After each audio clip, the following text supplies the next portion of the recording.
following is the lecture on Srimad Bhagavatam, Canto 7, Chapter 10, Text 23, recorded the 1st of September 1982, given by His Divine Grace Harikesa Swami Vishnupad at New Radhakund, Sweden.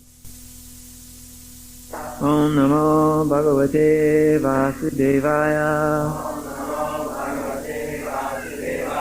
Om Namo Bhagavate Vasudevaya. Srimad Bhagavatam, Canto 7, Chapter 10, Text 23. Titriyam cha stanam atishta yatoktam brahmavadibi mai aveshya manas tattata kuru karmani matpura. Titriyam cha stanam atishta Tityam chastanamātishta Yatoktam brahmavadivi Yatoktam brahmavadivi Maya veshya manasthata Maya veshya manasthata Kuru karmani matpara Kuru karmani matpara Tityam chastanam atishta Yatoktam brahmavadivi Maya veshya manasthata Kuru karmani matpara. Paternal. Cha, also. Stanam, place, throne. Atishta, sit upon. Yatha uktam, as described. Brahmavadibi, by the followers of Vedic civilization. Mai, unto me. Aveshya, being fully absorbed. Mana, the mind. Tata, my dear boy. Kuru, just execute. Karmani, the regulative duties. Matpara, just for the sake of my work. Translation. After performing the ritualistic ceremony, take charge of your father's kingdom. Sit upon the throne and do not be disturbed by materialistic activities. Please keep your mind fixed upon me, without transgressing the injunctions of the Vedas. As a matter of formality, you may perform your particular duties. Purport. When one becomes a devotee, he no longer has any duty to the Vedic regulative principles. One has many duties to perform, but if one becomes fully devoted to the Lord, he no longer has any such obligations. As stated in Srimad Bhagavatam, Devashi bhutatva minam trinam nakinkuro nayam hini charajan sarvatmanaya saranam sharanyam gato mukundam parivitchakatam. One who has fully surrendered to the lotus feet of the Lord is no longer a debtor to his forefathers, the great sages, human society, the common man, or any living entity. The Supreme Personality of Godhead nonetheless advised Prahlad Maharaj to follow the regulative principles, for since he was going to be the king, others would follow his example. Thus Lord Nrsingadev advised Prahlad Maharaj to engage in his political duties so that the people would become the Lord's devotees.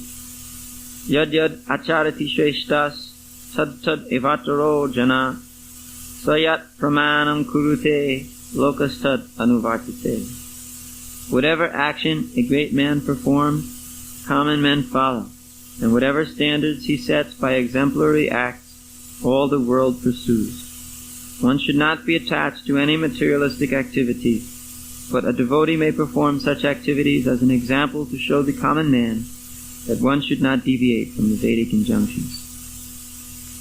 Pityam chastanam atishta yatoktam brahmavadibihi maya vesya manastata kuru karmani matpara.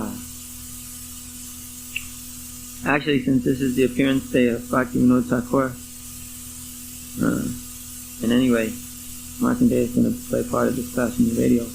May as well give me a harmonium and a songbook.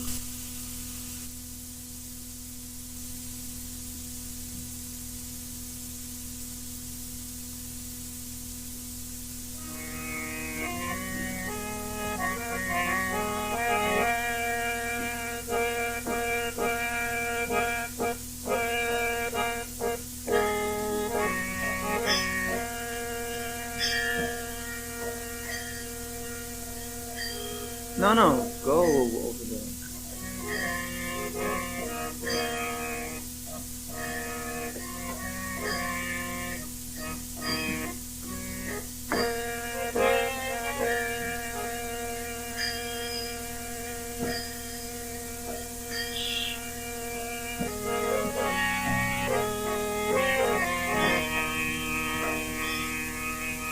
Radha Krishna bolo bolo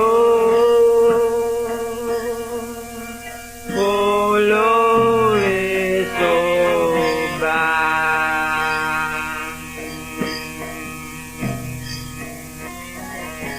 Radha Krishna bolo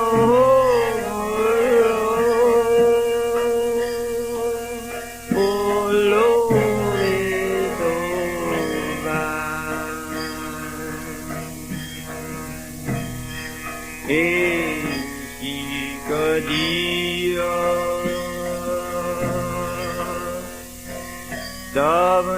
Davanadia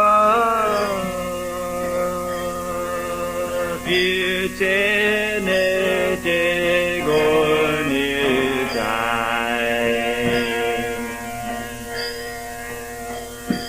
Eti Godia Davanadia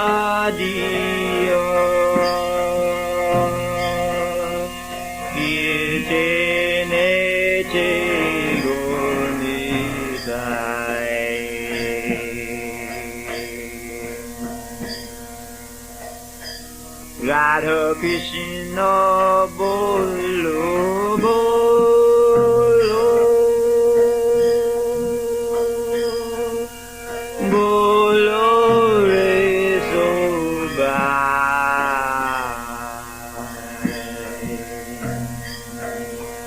Radha Krishna bolo bolo bolo re soba.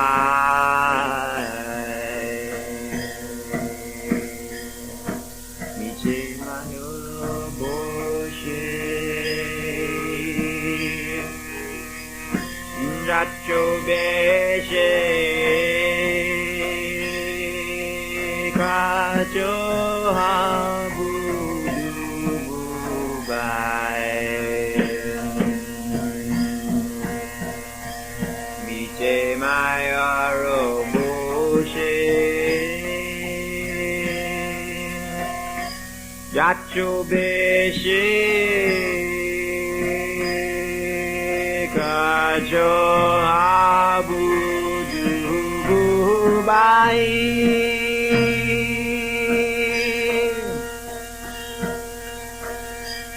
Radha Krishna bolo bolo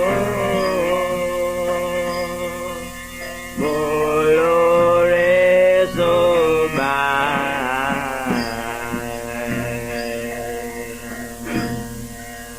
Radha Krishna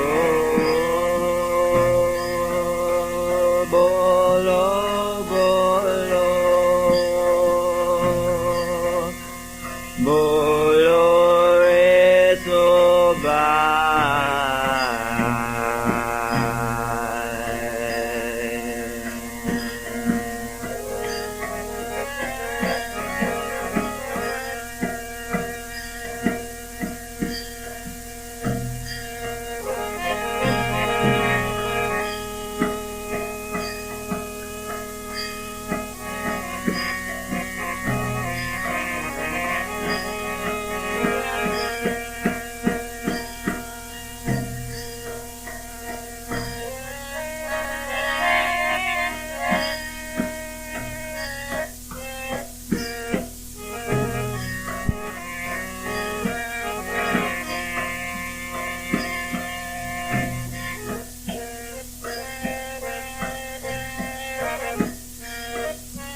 Radha Krishna bolo bolo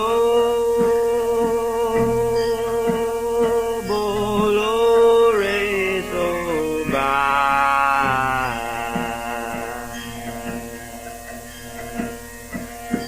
Radha Krishna bolo bolo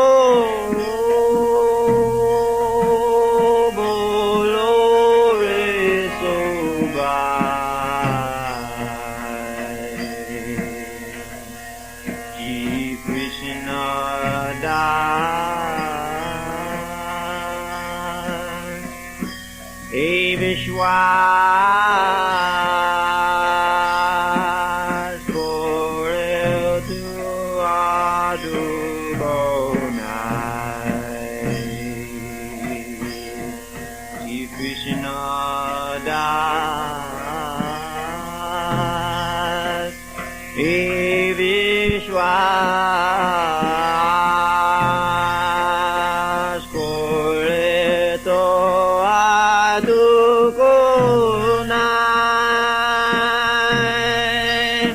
Krishna bolve jabe Ula kove Dove anki bolita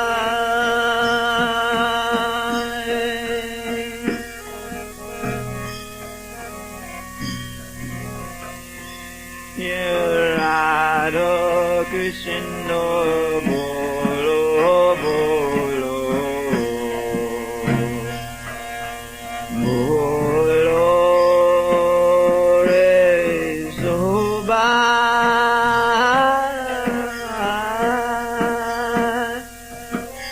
Radha Krishna bolo bolo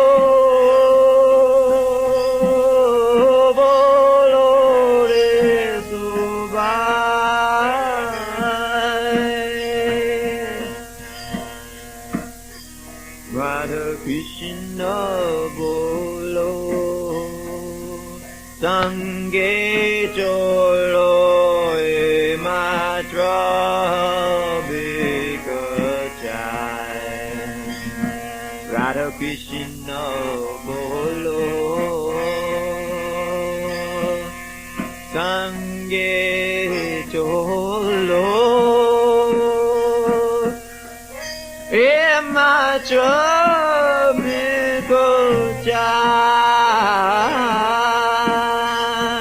Jai Sakala Vipod Bhaktivinoda Bole Jakono Nangai Jai Sakala Vipod Bhaktivinoda Bole Jakono Nangai Bolo Radha Krishna bolo bolo Radha Krishna bolo bolo bolo re soba.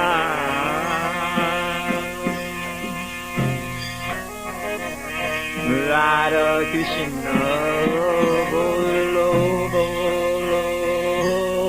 bolo re soba.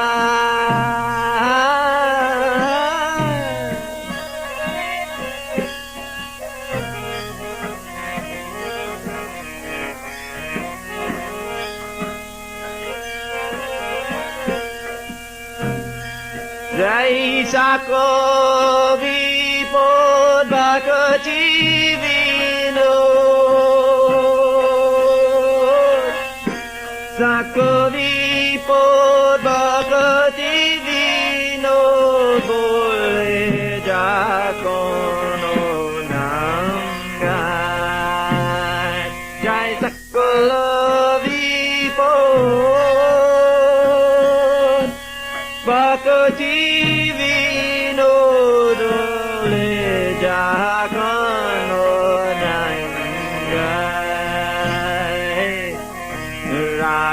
Krishna bolo bolo, bolo re subhai.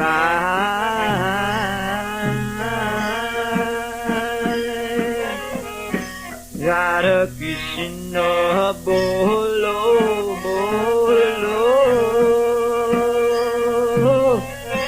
bolo re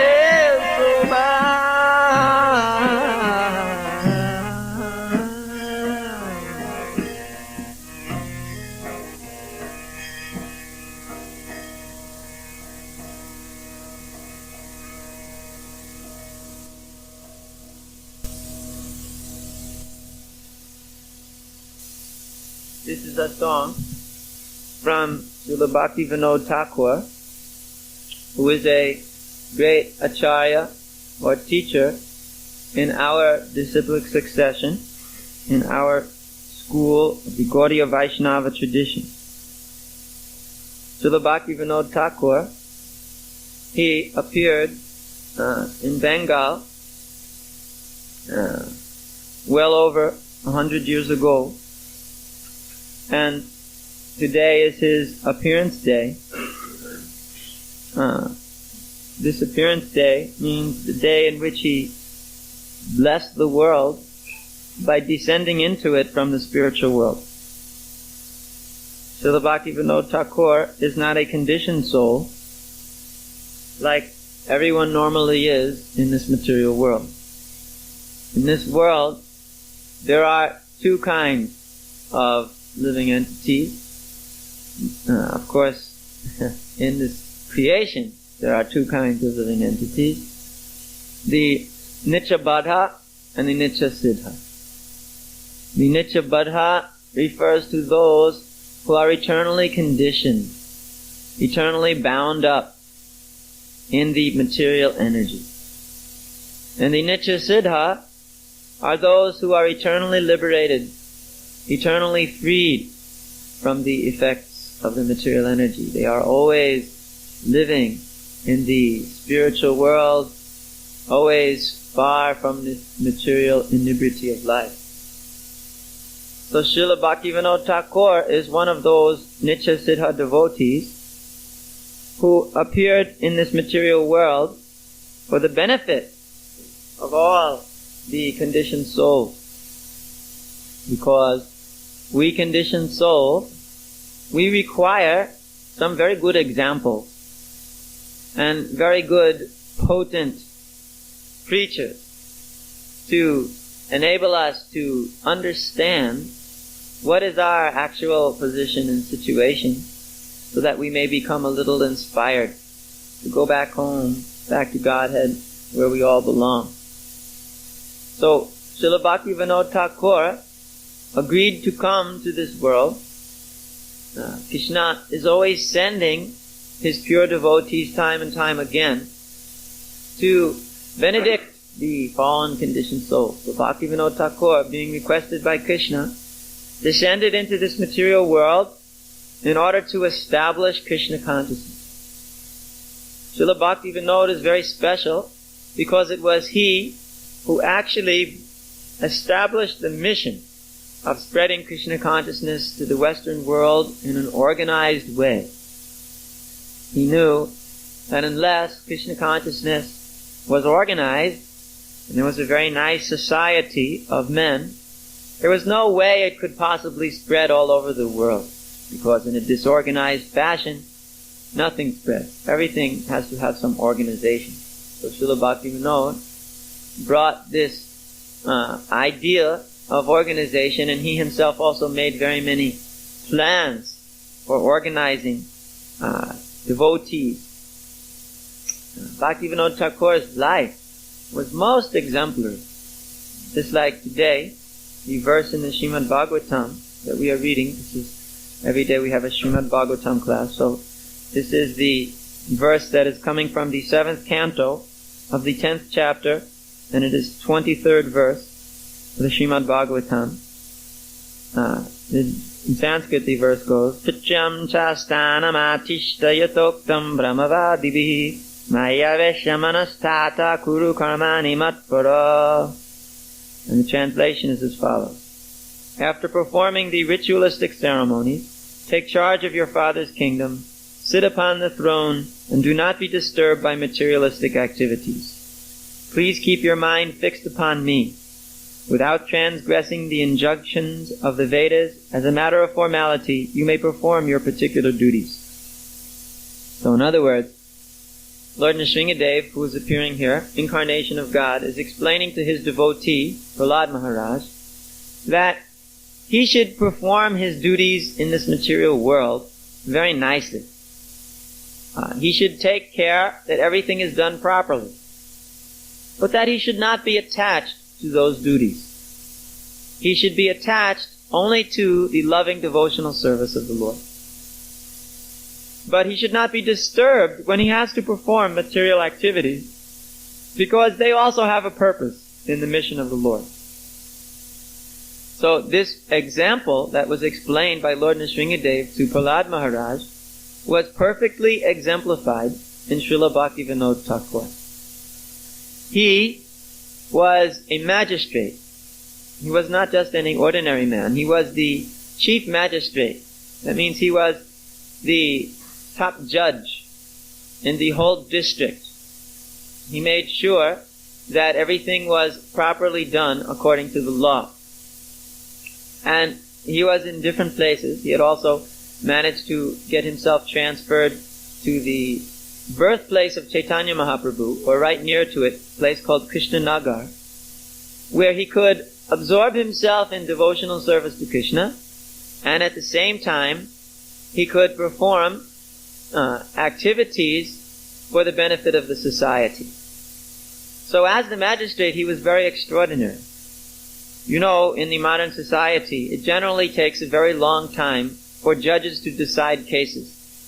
And people are generally never very satisfied by the judgments. But Bhaktivinoda, because he was a pure devotee of the Lord, managed to somehow or another dispatch all of his cases in record time, and at the same time, everybody was somehow satisfied with the judgment.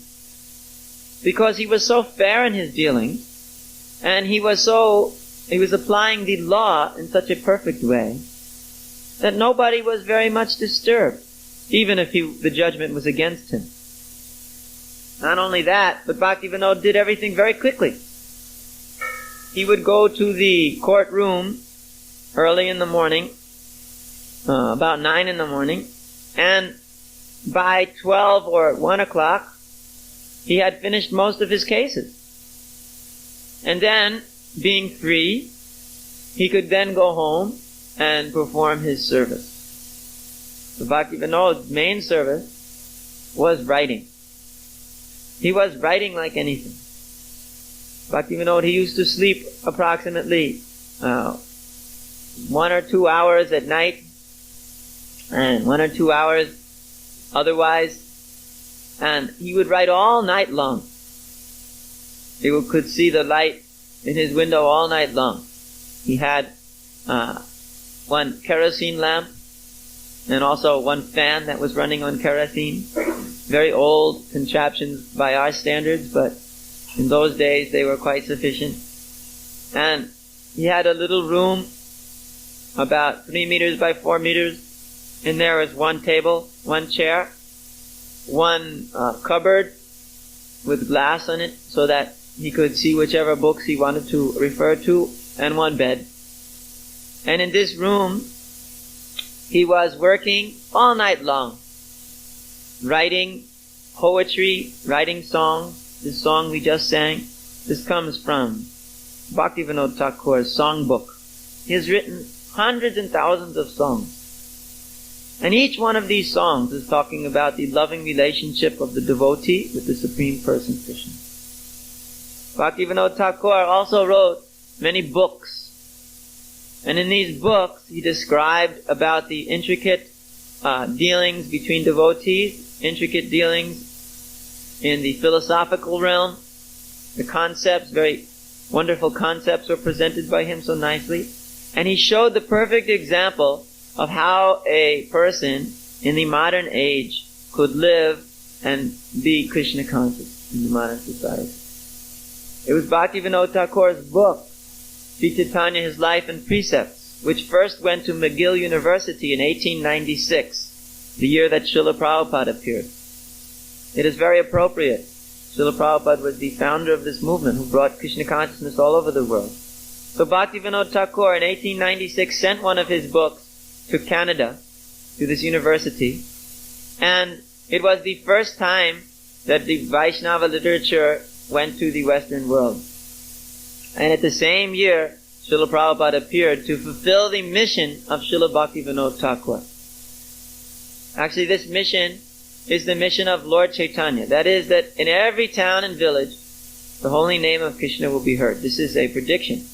Pritivite achiyato nagaradigram savacha pachara hoive morana. As many towns and villages there are in this world, the name of Krishna will be heard, chanted. So that needed some personality to fulfill that, and Srila Prabhupada was that person to bring Krishna consciousness all over the world. So, Srila Bhaktivinoda Thakur was inspiring that mission. He inspired also his son, Srila Bhaktisiddhanta Saraswati, who was the spiritual master of Srila Prabhupada. And that same mission was given to Srila Prabhupada, and thus Krishna consciousness spread. So Srila Bhaktivinoda Thakur is in a sense the father of this Krishna consciousness movement, or the grandfather, or the great-grandfather, however you want to see it. And his purposes, his missions are today being filled gradually. He had very broad plans, very wide-scale understanding of how Krishna consciousness should spread all over the world. Yeah. His idea was, as he is given here in this song, the grandfather, or the great-grandfather, however you want to see it. And his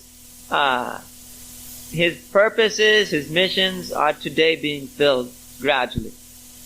He had very broad plans, very wide-scale understanding of how Krishna consciousness should spread all over the world. Yeah. His idea was, as he is given here in this song.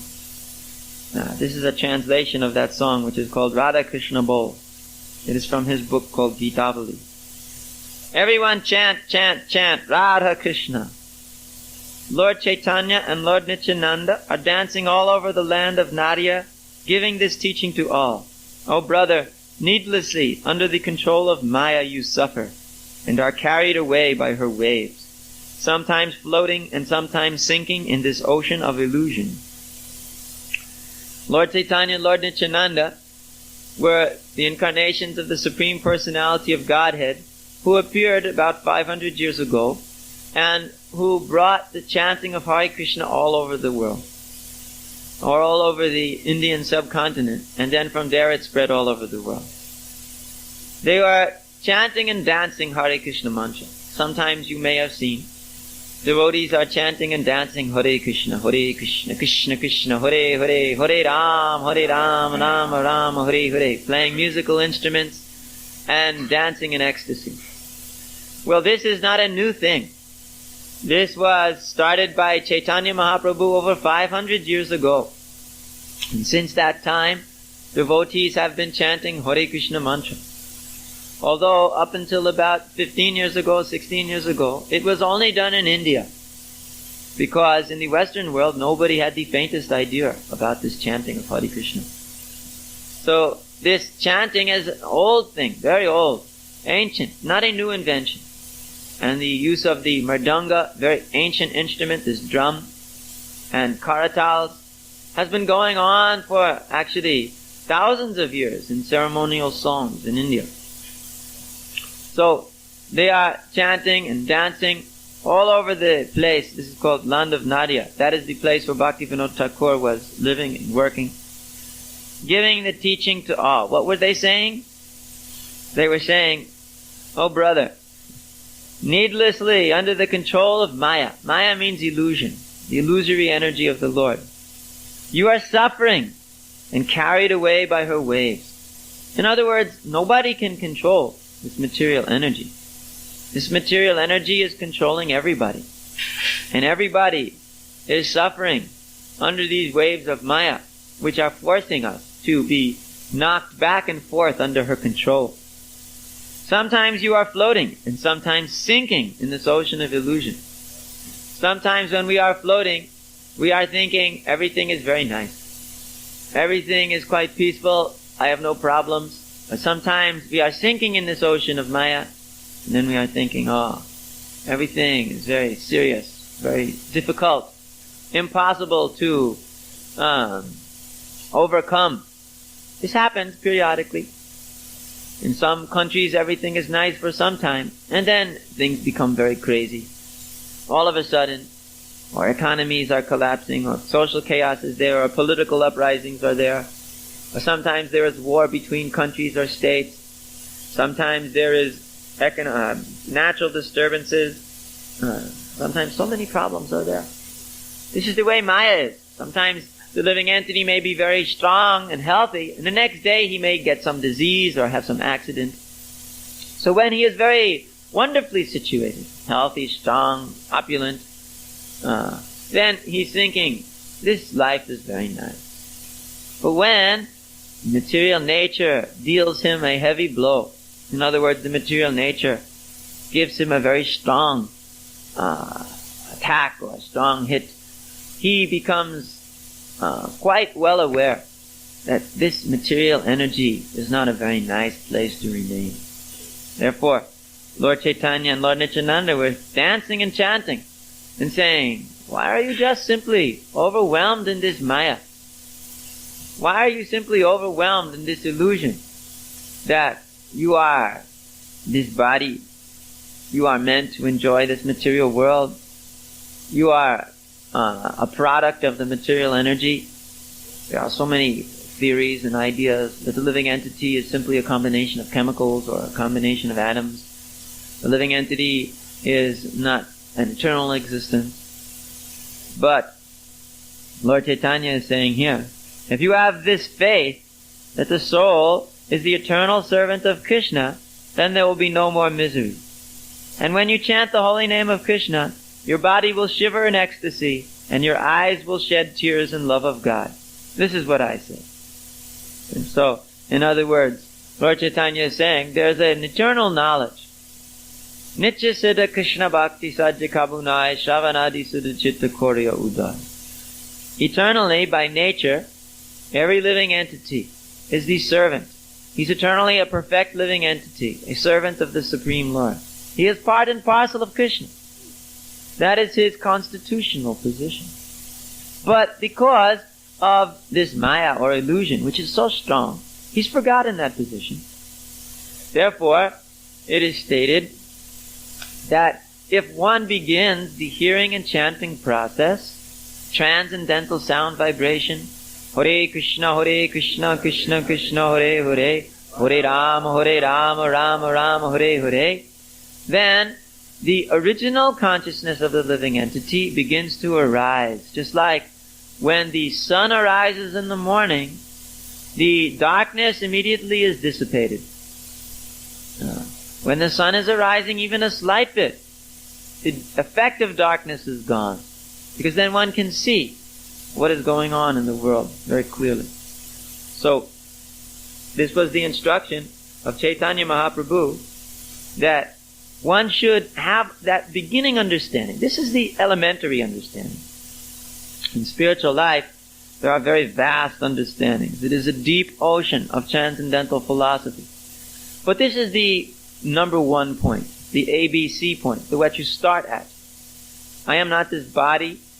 I am not this frame of this material form, which is a temporary manifestation in some temporary abode or temporary residential place for some time, and then later on it will disappear, and I, the living entity, will transfer myself to another material body according to my karma or my activities that I have performed in the past. As I am acting in the past, so presently I am enjoying and suffering, and in the future I will enjoy and suffer as well. And in this way, I will attain many different forms of life, many different bodies and different species and different places at different times. So this is the first understanding.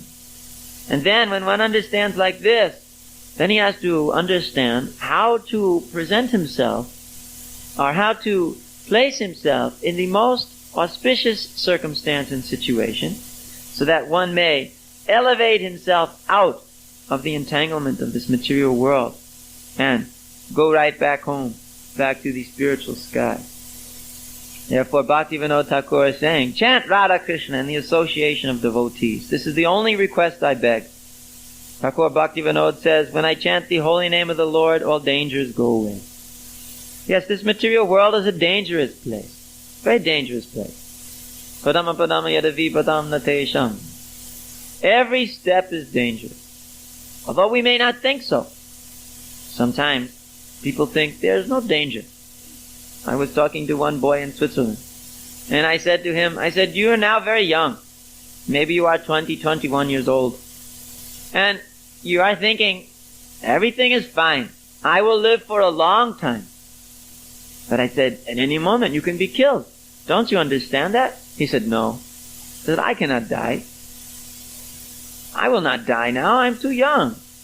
I said, but you can walk right across the street. In our Zurich temple, the street curves around the temple, and the people drive very fast there. So you can get killed if you just walk right out. You may not see a car coming. He said, no, I will look before I walk. I will not die. I said, what if you're looking one way and somebody comes the other way? He said, no, that will not happen. I said, then what if you get on an airplane and it crashes? He said, the chances are so slim. I said, what if you eat something wrong and you get a disease? He said, that will not happen. I said, what if they drop a bomb on your head? He said, well, I don't think so. So in this way, it's completely overwhelmed with the illusion of the material world that I will live forever. This is the way of the material nature. Material nature is such that one is thinking that he will live forever. Of course, that feeling is there because actually we are eternal living entities. But not in this body. We are not eternal in this body. Therefore, that feeling of eternality is an illusion in this material world. Although I've seen my father die, and his father's died, and his father's died, still I'm thinking I will not die. This is the grandest illusion of this material world. Of course, some people say, why be so negative? Why be so negative and think about the dangers? But then I tell them, then why be so positive and not think about the dangers? One has to think of both the positive and negative aspects and understand what is the proper thing to consider and act on. So the positive side, yes, there are some enjoyments in this world. They are rather limited, and they are forcing us to work very hard, to get a lot of money, to pay for them, to make a huge arrangement in the society, which is very delicately balanced in order to maintain it. And even after you enjoy these pleasures of the material world, they are very quickly just flickering away. And then on the other side, there's the negative aspect. How every living entity is bound by old age, disease, and death. How the body will grow old, although we don't think about it. Nobody likes to think about growing old. Especially when one is somewhat young. He never considers growing old. But after he gets over 30, he starts to every now and then consider it. And when he gets over 40, he begins to really consider it. But then when he gets to be about 60, 70, he stops considering it. Because he's already old, and he knows the next step is to die. So because he can't tolerate the thought of dying, he forgets about being old. He undergoes a grand brainwashing process, self-hypnosis, thinking, yes, I will have my 10 more years. Somehow they always think they have 10 more years. I have one disciple, he's about 75 years old. Any minute is going to die. He simply lays in a bed in the hospital. And you ask him, how are you? He said, yes, I'm all right. But you say, but what about the consideration of death? He becomes very angry at you. He says, I have another 10 years, at least. I will get better. This treatment will succeed. This cure will succeed. This drug will succeed. I have another 10 years. He's convinced he has another 10 years. Why? We're convinced he may have another 10 minutes. And that's about it. At every moment, we are thinking anything can happen. But he is thinking that way. That is the nature of illusion. It is so strong. One is so much considering that, yes, this body will go on and on. I cannot conceive of any other state than living in this body. That's the nature of illusion. You cannot conceive of any other state than living in this body. But no, there is another state. It's like I heard one of the devotees in Germany were telling me. He was on the street distributing books, and one old lady came up to him and was pulling on his shirt from behind. And he said, "Oh, please." And he turned around and said, "Yes." He said, "Do you happen to have any of those nice books from His Divine Grace A.C. Bhaktivinoda Swami Prabhupada?" He said, "Oh yes, we have many of them here." She said, "Yes, I have been reading this Bhagavad Gita for almost 10 years now. And I have read it many, many times.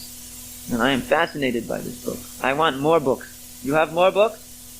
So he said, "Oh yes, come with me." He went to the car. They sat down there. And for hours she was telling how when she was a little girl, maybe 10 years old, she was in an accident. And during this time, she was, her body was like dead. And she left her body and was hovering around above it and was observing the scene. Everybody was trying to do something to save her and this and she was watching it. And then somehow they managed to get the body back together again.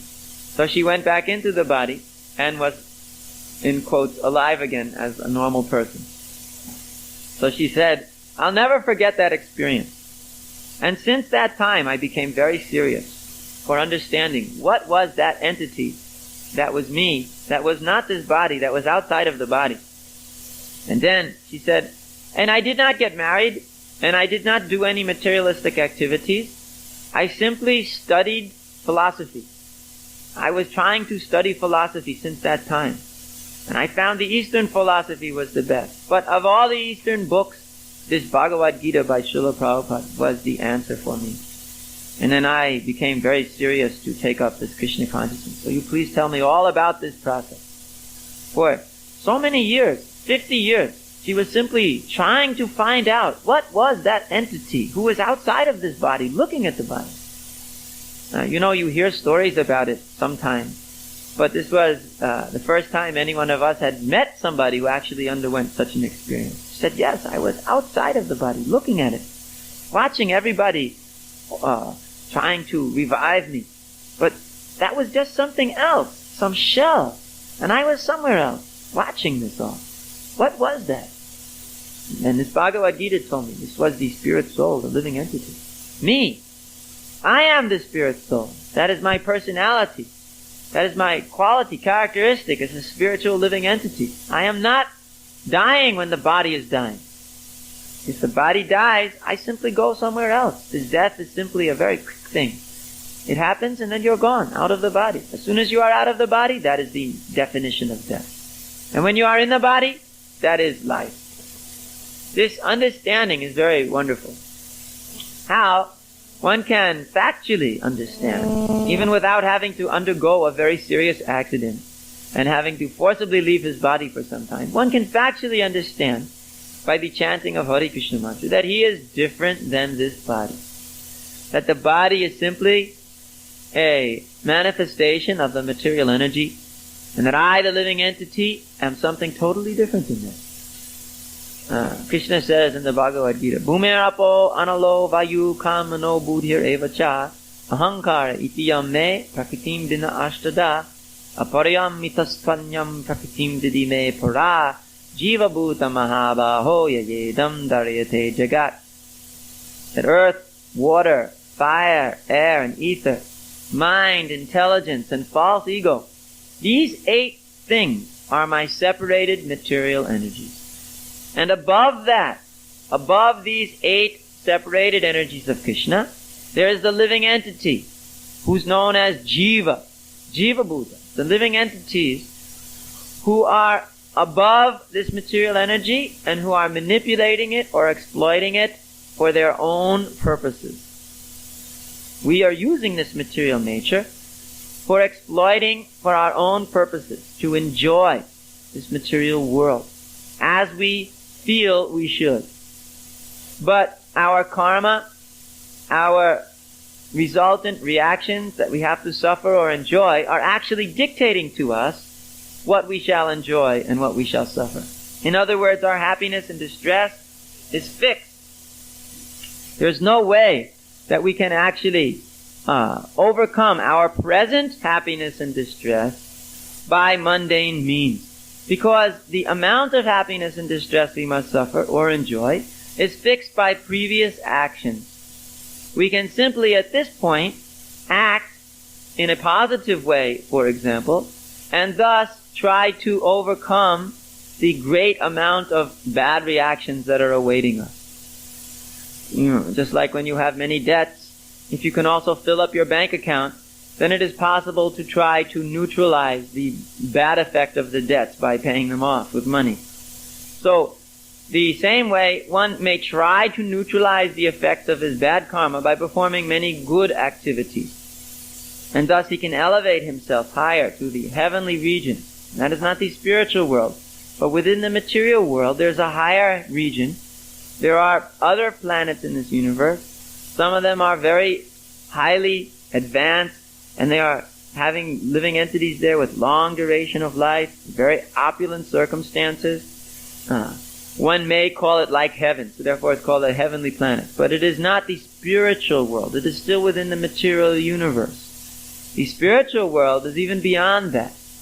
It is eternal, because in that higher system, higher planets, you still have to ultimately come back down again to this material planet, or this earthly planet, and, the middle planet, the earthly planet, and again take up one's activities for the creation of karma. So this idea of the karmic reaction is overcome when one chants Hare Krishna mantra. In other words, by chanting the Hare Krishna mantra, all karmic results, they are just destroyed.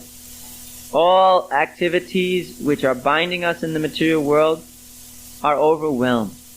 And we can actually recover our original spiritual nature in relationship to the Supreme Person. This is the benefit of chanting Hare Krishna mantra. Not only does it liberate one from the material existence, but it firmly establishes one in the positive spiritual realm. So this Krishna consciousness movement is based on this chanting of Hare Krishna, the reading of Bhagavad Gita and other Vedic literatures, which one can get from the nearest Hare Krishna center, and the establishment of service to Krishna as a part of life. And this was the perfect example given by Bhaktivinoda Thakur. Although he was working, he was responsible for so many people within the society, and although so many persons' daily lives were depending on him, since he was the magistrate, but still, although he had so many responsibilities, and although he had a very big family too, Bhaktivinoda Thakur had 13 children. One of them was the next spiritual master in the disciplic succession, or the next to next spiritual master in the disciplic succession, Srila Bhaktisiddhanta Saraswati. So, he had an extraordinary family,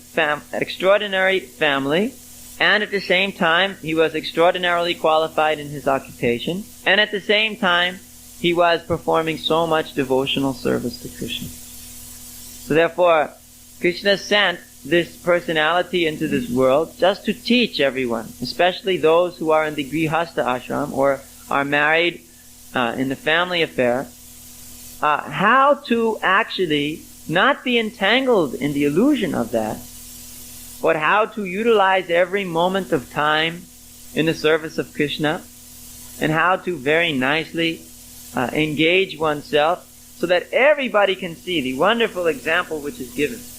The wonderful example of hard work in the material world and actual total surrender in the spiritual sense. And that is also Krishna's mission.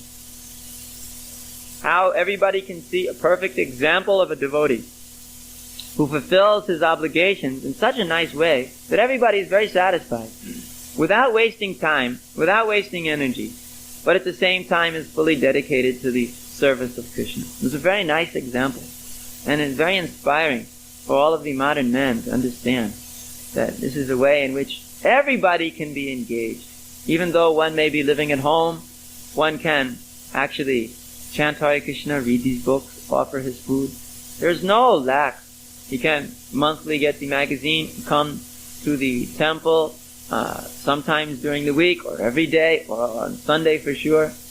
Then, in this way, his life can become very, very full in Krishna consciousness. So, that is a brief history of the life of Bhaktivinoda Thakur and some of the things he was trying to get across to the people of this world. Thank you very much. Hare Krishna.